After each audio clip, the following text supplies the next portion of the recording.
টানা ভারী বর্ষণ ও উজান থেকে নেমে আসা পাহাড়ি ঢলে ময়মনসিংহের হালুয়াঘাট ও ধোবাউড়া উপজেলার ১৯টি ইউনিয়নের লক্ষাধিক মানুষ পানিবন্দী হয়ে পড়েছে। ধোবাউড়ার নেতাই নদীর বেড়িবাঁধ ভেঙে ৭টি ইউনিয়নের প্রায় ২০,০০০ বাড়িঘরে পানি ঢুকে পড়েছে। তলিয়ে গেছে রাস্তাঘাট, সবজি বাগান ও মাছের খামার সহ কৃষকের রোপণকৃত আমন ফসল। এতে চরম দুশ্চিন্তায় পড়েছেন কৃষকেরা, আতঙ্কে রয়েছেন সাধারণ মানুষ।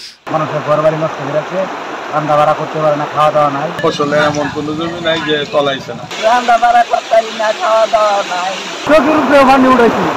এদিকে হালুয়াঘাট উপজেলার ১২টি ইউনিয়নের অর্ধ লক্ষাধিক মানুষ এখন পানিবন্দী। তলিয়ে গেছে কৃষকের রোপণকৃত আমন ফসল, সবজি বাগান ও মাছের খামার সহ বিস্তীর্ণ মাঠ। ঘরবাড়িতে পানি প্রবেশ করায় চরম দুর্ভোগ পোহাতে হচ্ছে পানিবন্দী মানুষকে।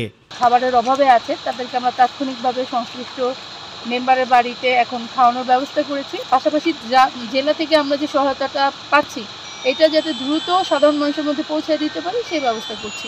এদিকে পাহাড়ি ঢল ও টানা বৃষ্টিতে আকস্মিক বন্যা দেখা দিয়েছে শেরপুরের বেশ কিছু অংশে।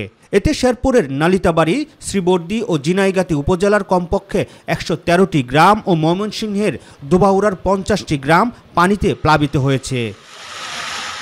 বন্যায় তলিয়ে গেছে এসব অঞ্চলের ফসলি জমি, ভেসে গেছে পুকুরের মাছ। পানিবন্দী হয়ে পড়েছে কয়েক হাজার মানুষ। গত বৃহস্পতিবার সন্ধ্যা থেকে ভোগাই ও চেল্লাখালী নদীর পানি বাড়তে শুরু করে। ভারী বর্ষণ ও পাহাড়ি ঢলে নদ নদীর দুটি বেড়িবাঁধ ভেঙে পানি উপচে পড়েছে।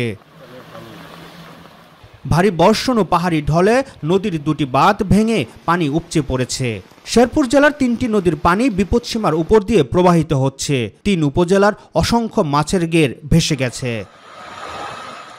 রাকিব হাসান, মাই টিভি।